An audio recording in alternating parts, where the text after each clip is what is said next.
Hey guys, so today I'm reviewing All the Queen's Men season 4 episode 9. So we're back for the second half of season 4 and it started off pretty decent. We're getting back into the groove of things. And let's just get right into it. So the episode starts off with Madam. She's whipping one of her, I guess one of her servants or whatever, because she's mad about, everything that's been going on with the cops searching her place or whatever. So then the DA offers trouble, I guess for her to snitch on Madam, for her to snitch on Madam so she can get out of jail, and Trouble says she'll think about it, or whatever, and she gets released from jail. So then Dime and Amp are at home and they're eating tacos. Amp saying the tacos are good, and Dime is saying the tacos taste funny. That's obvious. That's another sign that she's pregnant. So Dime is basically confirmed. Dime is basically pregnant. Let's just get right into it. Dime is pregnant, but who's the father? Amp or Big D? Who knows? So then El Fuego, I guess he still feels some type of way about Sandra, and he's just spiraling out. He's in the boxing with Amp, and he's going crazy over Sandra. So then, Madam calls all the boys together, and basically she hires some, lawyer or whatever to train the boys in the courtroom. So then, Doc gets a call. Not Doc. Midnight gets a call from one of those girls that girl that was trying to do that rape fantasy with him, and she wants him to do it again, and this time harder and even worse. I feel like it's a setup, Midnight, but you do you. So then they bring in Casanova, and they basically say that Casanova is going to go testify against Madam, and they're excited about it. So then Midnight calls Trouble over, and basically he asks how Trouble got out of jail, because she mentions that she was just in jail and she has no money. She said basically don't worry about it, and this and that and the third. So then Midnight calls some girl over, and him and Trouble make a bet who could, because I guess they're having a threesome with a girl, and who can make the girl come first. And Midnight wins the best bet because he made the girl come first.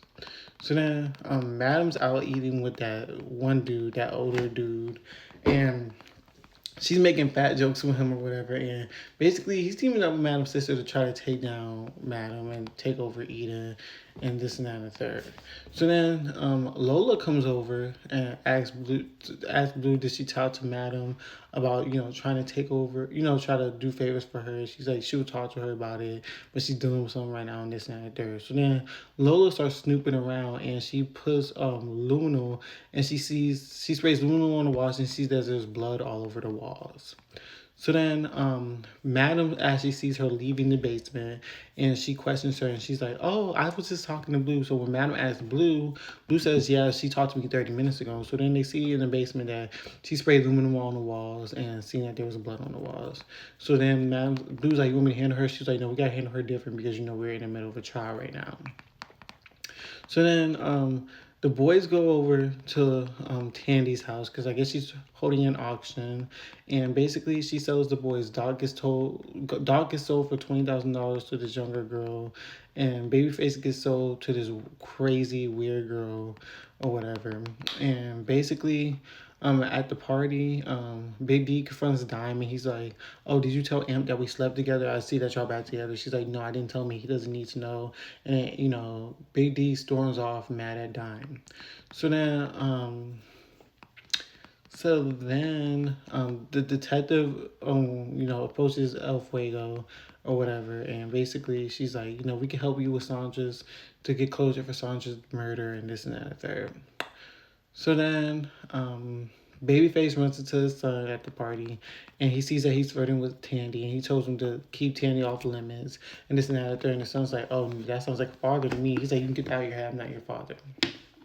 So then Babyface ends up walking in on his son and Tandy having sex later on in the episode, and he's obviously mad about it.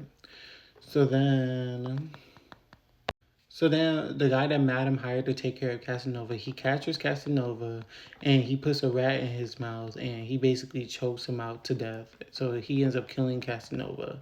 So then the next day at the courtroom, it's the trial starting. So then the detective calls for her witness and she calls Casanova.